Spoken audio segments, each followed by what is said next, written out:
Je dois dire que dès que je suis arrivé en classe préparatoire, je pense que j'ai commencé un peu à regarder à toutes les écoles qui étaient proposées et à me décider sur quoi j'allais m'orienter. Et l'ENSAI, je l'ai toujours gardé dans la tête parce que ça me plaisait déjà dès le début de la classe préparatoire. Puis après, on s'est un peu concentré, on est assez matrixé en BL pour s'orienter sur les ENS, donc c'est un peu sorti de l'esprit. Mais dès qu'il y a eu la possibilité de s'inscrire au concours, j'ai de suite mis l'ENSAI dans mes vœux. Je dirais qu'il y a une place assez particulière qui est laissée toujours à l'économie et qu'au sortir de la classe préparatoire, c'était le domaine dans lequel je voulais poursuivre. Je me suis dit que les maths ainsi que l'informatique, ça ne serait pas une difficulté. C'était quelque chose qui m'intéressait depuis toujours. Donc je me suis dit que ça serait intéressant de mettre ces outils au service de l'économie. Je dois dire qu'au début, j'ai eu un petit peu de mal avec les maths fondamentales, enfin du moins plus poussées qu'en BL. Pour le coup, par contre, j'ai pas du tout été déçu de l'approche de l'informatique. J'ai trouvé ça assez rapidement assez ludique et vraiment, j'ai été pris au jeu. Je dois dire aussi qu'il y a énormément de place qui est donnée à la pratique en informatique, beaucoup de TD, de TP. Qui permettent assez rapidement de se saisir des outils et d'en faire quelque chose. Donc là, je dois dire que ça a été vraiment un plus. Et en économie, c'est vrai qu'au début, au cours de la première année, elle a été assez mise loin de ma scolarité. J'ai l'impression que c'était plus quelque chose de secondaire. Mais c'est vrai qu'au fur et à mesure, là qu'on se rapproche de la troisième année, déjà en deuxième année, ça reprend sa place si on le souhaite. Je pense notamment avec les cours d'option qu'on a pu prendre là au second semestre.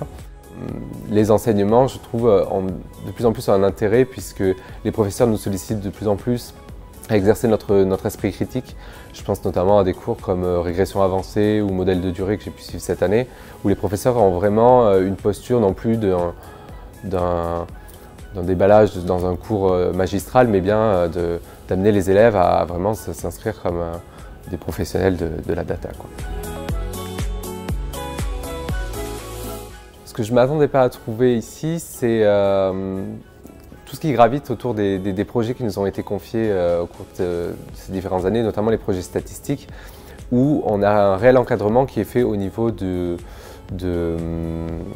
coaching finalement et de la gestion de nos relations vis-à-vis des autres membres des groupes avec qui on travaille, et qui nous pousse donc à nous interroger un petit peu sur notre place au sein d'un groupe, à dépasser des questions purement théoriques, mais aussi de voir comment faire au mieux fonctionner un groupe de travail. J'ai trouvé ça inattendu. J'ai choisi de m'orienter en ingénierie statistique des territoires et de la santé.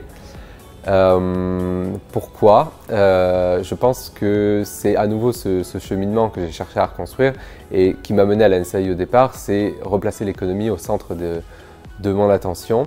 Cette filière se construit vraiment autour de l'économie, l'approche des questions de santé et des questions de territoire, de politique de la ville, d'un point de vue économique, avec les outils de la statistique. Et donc c'est vraiment pour moi l'apogée de ma scolarité à l'ENSAI.